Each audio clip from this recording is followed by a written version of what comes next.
이 책의 저자인 켈리 최. 그녀의 삶의 여정은 매우 드라마틱하다. 파도 타기를 하는 듯한 그녀의 인생과 성공 스토리가 책 속에서 펼쳐진다. 고등학교도 가기 힘들었던 가정 형편에서도 그 어린 나이에 학교에 다녀보겠다고 혼자 서울까지 상경하여 낮에는 공장에서 일을 하고 밤에는 야간 학교에 다니며 자신의 꿈을 조금씩 키워나가는 모습에서 어린 나이의 그녀에게조차 존경심을 품을 수밖에 없었다. 프랑스에서의 첫 사업에 실패하여 10억 원의 빚을 진 그녀였지만 어떤 마음으로 다시 일어서게 되었는지, 다시 사업에 도전한 이유는 무엇인지, 그녀가 세계 시장의 문을 열기 위해 어떤 준비를 했었는지 책을 통해 상세히 풀어내고 있다. 책을 읽고 나면 감히 그녀는 운이 좋아서 성공을 했어 라는 말이 나오지 못할 것이다. 같은 내용이라도 책들마다 느낌이 있다. 분명 도움은 되지만 오로지 정보만 담긴 듯한 책이 있고, 어떤 책은 저자가 옆에서 사력을 다해 도와주려고 애쓴다는 느낌이 드는 책이 있다. 문체의 세련됨과는 전혀 상관이 없다.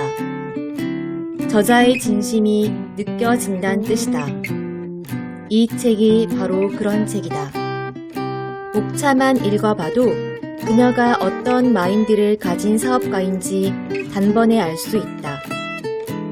그땐 맞았지만 지금은 틀릴 수도 있다. 차곡차곡 쌓지 않은 성공은 반드시 무너진다. 밑바닥에서 맞닥뜨린 인간관계의 허상. 100권의 책을 읽으면 그 분야 학위를 딴 것과 같다. 2년간 마트 직원보다 더 자주 마트로 출근했다. 도움받는 유일한 방법은 도움을 청하는 것이다. 100페이지를 이긴 4페이지짜리 사업계획서. 사무실이 없는 상황에서도 점주들을 설득한 비결. 무엇을 하든 행복이 1순위다. 사장이 없어도 타격이 없는 회사여야 한다. 사업을 하면서도 다른 사람을 행복하게 할 수 있다.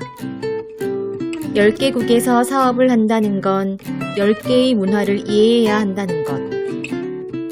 성공보다 중요한 것은 오래 살아남는 것이다. 생각만 해도 가슴이 뛴다면 도전해볼 이유로 충분하다. 그렇다. 그녀는 이런 사람이다. 그렇게 잘 나가던 사업이 망하고 빚더미에 앉게 되었을 때 그녀는 잘 나가던 나를 내려놓고 현재의 나에 집중하면서 지금 당장 시작할 수 있는 일이 무엇인지 점검하기 시작했다. 아무리 밑바닥이라고 할지라도 내가 할 수 있는 일에 집중하면 무언가를 이뤄낼 수 있다는 것을 깨달은 것이다. 그녀는 이렇게 말한다. 사람은 누구나 한 번은 넘어지고 일단 일어서기만 하면 삶은 다시 이어진다고. 그 두 발로 일어선 것만으로 인생이 변하지는 않으며 발을 내밀어 앞으로 나아가야만 변화가 찾아오기 시작한다고 말이다. 그녀의 사업 성공에 있어서 중요한 포인트들 중 가장 와닿았던 부분에서 첫 번째는 스티브 잡스의 어린 시절에 대한 예를 들며 도움을 받는 유일한 방법은 도움을 청하는 것이다 라고 말한 부분이다. 133페이지 내용을 조금 읽어보도록 할게요. 12살이었던 스티브 잡스는 주파수 계수기라는 것을 만들어 보려고 했지만 부품이 부족했고 살 돈도 없었다. 그 부품을 만드는 회사는 HP였다. 잡스는 전화번호부에서 HP 공동 창업자인 빌 휴렛의 전화번호를 찾았고 전화를 걸었다. 놀랍게도 빌 휴렛은 직접 전화를 받았다. 그는 20여 분이나 통화를 한 끝에 원하는 부품을 주기로 약속한 것은 물론 잡스에게 방학 기간 동안 주파수 개수기를 만드는 공장에서 일할 기회까지 주었다. 이 경험에서 용기를 얻은 잡스는 그 후로도 누군가의 도움이 필요하면 전화번호부부터 꺼내 들었다고 한다.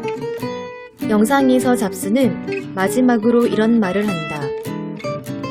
전화해서 도움이 필요하다고 말했을 때 이를 거절한 사람은 단 한 명도 없었습니다.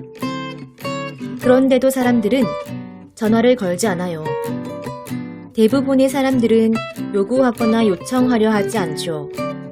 그것이 무언가를 이루어내는 사람과 그저 꿈만 꾸는 사람의 차이이기도 합니다. 진심을 다해 요청해라. 사람을 움직이는 것은 돈이 전부가 아니기 때문이다. 두 번째는 리더십에 관한 부분인데 어려움을 겪던 파파이스를 다시 부활시킨 배첼터의 리더십이다. 그녀는 자신의 리더십을 집사 리더십이란 뜻에서 스튜어트 리더십이라고 칭한다고 했다. 마치 집사가 주인을 돕듯이 가맹점주들이 사업을 잘할 수 있도록 세세하게 도와주는 것이다. 가맹점주가 행복하면 고객도 행복해진다는 핵심을 파악한 것 같다. 세 번째는 실패를 장려하는 문화를 만든 것이다. 말로만 실패해도 괜찮다가 아닌 실제로 직원들이 마음껏 도전하고 아이디어를 제공할 기회를 주는 것이다. 그래야 그 기업은 혁신을 도모할 수 있고 통찰력과 넓은 시야를 직원들과 함께 바라볼 수 있는 것이다. 실패하지 않는 것이 가장 큰 실패이다.